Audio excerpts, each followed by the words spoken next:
where the first reason is taxes. Firstly, to set the scene, this year I'm expected to earn between 90 to 110,000 pounds. This will be a fun and interesting one because I've always wondered why people actually want to leave the UK.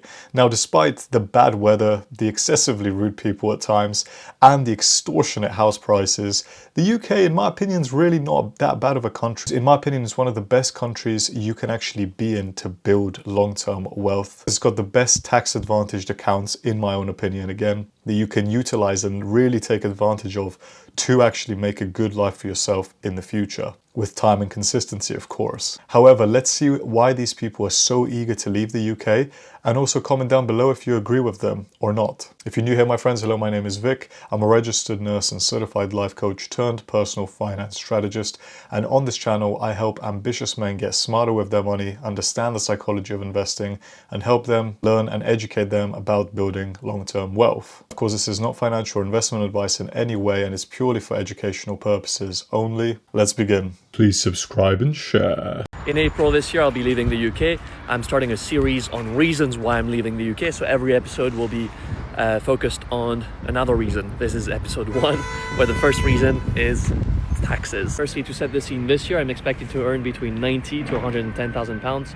If I earn, let's say, 100,000 pounds, my take-home salary from that would be around 60k per year. So 40k would basically go up in dust. And my biggest problem is I have no idea where that is going. Wait times for the NHS are extremely long.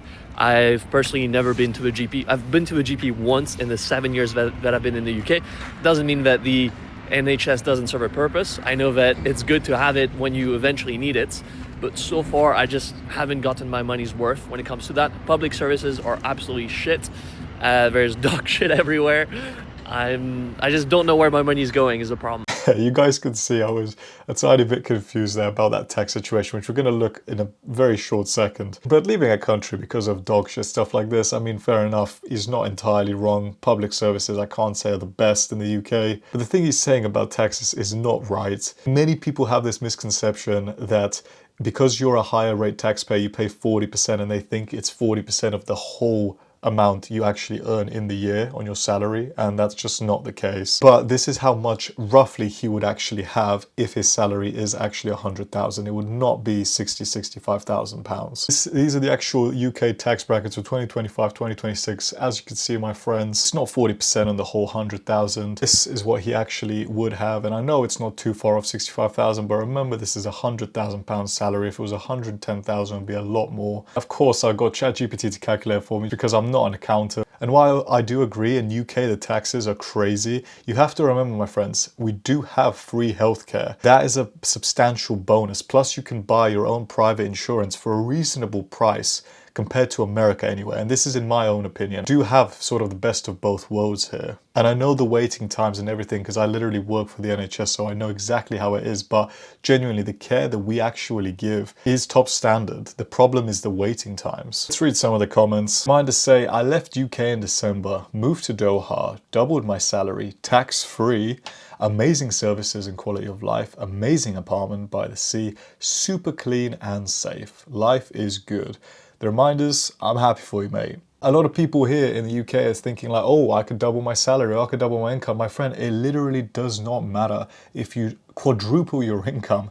If you don't have the skill set of building wealth, if you don't have the skill set of understanding the psychology of money, how it works, literally it does not matter. I find it so stupid that people that have massive salaries, mate, it doesn't matter how good is your skill set at building wealth. Because someone on 30,000-40,000 pounds, if they have a substantially good skill set and understanding the psychology of money, they could outperform someone with 120,000 pound salary in regards to their overall net worth easily, in my own opinion. Whilst learning to build a bigger income is essential, learning to build wealth is equally as important, if not more. User with a massive number says, NHS and money's worth. Most people in the world would kill to have access to the NHS. the way people disrespect it is crazy. I mean, obviously the guy we just saw, I mean, there's too much dog shit everywhere, so that's why he has to leave. Now, but in all seriousness, to be fair, it sounds like he works for the NHS, sounds like he's probably an anaesthetist or a consultant, which is fair enough. I do think people really overlook the UK and think it as really bad, when actually, in my opinion, they don't understand it fully. Unpopular opinion, the UK is a great place to live. Rich heritage, interesting people, overall good legal system and healthcare, lots of problems, but I'm not moaning. My friends, I have to agree with this guy. This is sort of how I think, but this is not how this next person thinks. We have decided to leave the country. We're going to move to Thailand. First reason is the school system. Schools are terrible. Kids hate the schools. Nothing's changed since the 1800s. They're just preparing our children for a future that's not going to be there. Second reason is work. I don't like my job, really. My partner doesn't like her job. We're sick and tired of getting up on a Monday, going through the same routine, and then it's the weekend, and then it's a Monday again for nothing. We pay so much tax and all these bills that are just going up and up and up. The weather is terrible. England is just a miserable place. The streets are unsafe.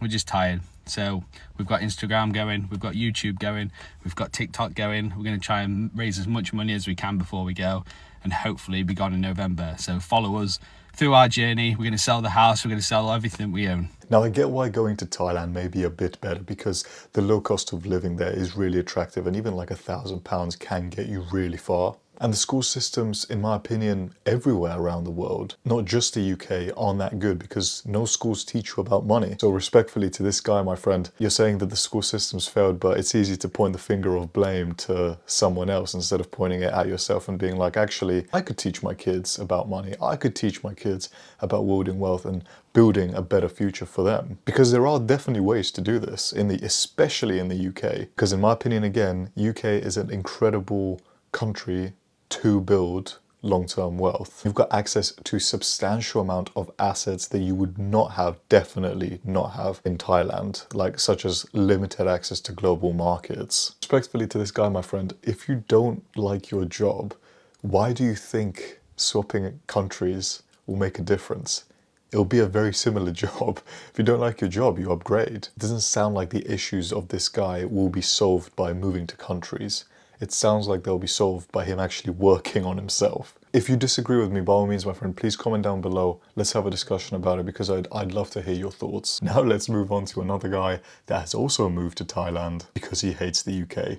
I don't know why it's always Thailand, but maybe from this guy we can find out. You are not going to make it in the UK. The country has gone down a path where it is now designed for you to fail. Now, why do I moan about the UK? Then I moan about Thailand. When people from the UK come to Thailand, well, there's a massive common denominator, and it's the UK and the people inside it. I'll tell you right now why we and everybody else is leaving the UK, why we run away, apparently. No, it's not because we can't get girls back in England like some of you guys like to bullshit in comment sections while you're waking up at 5 o'clock in the morning to start your 60-hour work week to go to your job with absolutely zero prospects. You literally wake up from your mum's basement with no girls, by the way, to start your dead-end job because you're too lazy to get up off your ass and find something more meaningful, something that's going to fulfill your life and make you happy. Some of you have got good jobs, you're on good salaries, you have to give a massive portion of that towards tax, and then the other half you want to spend, you then have to pay 20% off of anything you want to buy for yourself. If you want to keep it at a bank and you want to save it, they're going to offer you rates that don't move while all the rates around you are climbing.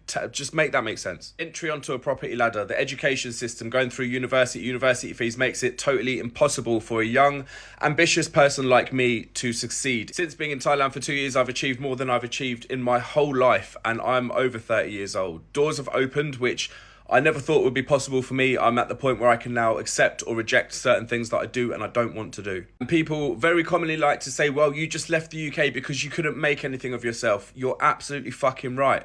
I couldn't. Another one, you left the UK because you were a failure. Well, yeah, I failed to become part of the circus. I'm sorry. What do you want me to tell you? It was the best decision I've ever made in my whole entire life. Peace. So for me personally, if you move countries because of women, I think you've got other issues. Not saying that this guy did, but he did touch up on the fact men in the UK wake up from their mum's basement with no girls, by the way. Very important emphasis on that. The irony that I really found contradictory, which was really funny, was that he said that he did not leave the UK because of no women. Yet one of his main points was because you wake up in your mum's basement with no women. Anyway, I just thought that was funny. I know the tax implications are a lot better in Thailand, and the cost of living, I must admit, is incredible there. Like, I myself even would not mind moving to Thailand. The properties there and the actual lifestyle looks incredible. But that is why I would move. Not because the UK sucks, because the UK doesn't suck. I know the cost of living is really bad, but if you manage your money well enough and you live below your means, not overspend and buy materialistic goods for no reason, friend, you would definitely be okay. But still, you could house share, you could live with your parents whilst you're building up your house deposit to buy a house. And the university fees comment that this guy made, in my opinion, was an actual joke. Our university fees here, you pay so minimally and it already comes out before your disposable income comes. And it's a very small percentage because you pay this loan over the course of like 35, 40 years. And even if you don't pay it back in 35 years, then it gets written off. And also there's a specific threshold you have to earn above. And even if you do earn above that, you will barely pay anything. I think if I'm not mistaken, my student loan was round about like 58 or 60 pounds a month before my disposable income, before my actual take home pay. So it's literally no problem at all. This is not why someone would leave. But this guy's complaining about the savings rates as well compared to inflation, and yes, but this would be the case with most countries, basically every country. What this guy should have done, because he is ambitious, is join the online community I made, because he would have gotten smarter with his money, understood the psychology of money and investing, and learned to build long-term wealth. It's still a very new community, so I do want you guys to join it so you can help me shape it up, so I can make the community even better for you. 7-day free trial, so you can cancel anytime. Even after that, it's $1 a month, or if you're in the UK, 77p a month, so barely anything. But this price is limited for the first 100 members, my friends, and after that the price will increase. So lock in that price for life while you still can. Leave a comment below, my friends, whether you would leave the UK or not, and any other topics you want me to react to and discuss, my friends, comment them down below as well. Let me know what you thought of this video, because I do want to improve them for you guys. So if you've got any feedback, that would be greatly appreciated in the comments below. Otherwise, as you know, YouTube only recommends the best content for you, so one of these two videos will pop up on the screen here. Click one of them and I'll see you over there, my friends.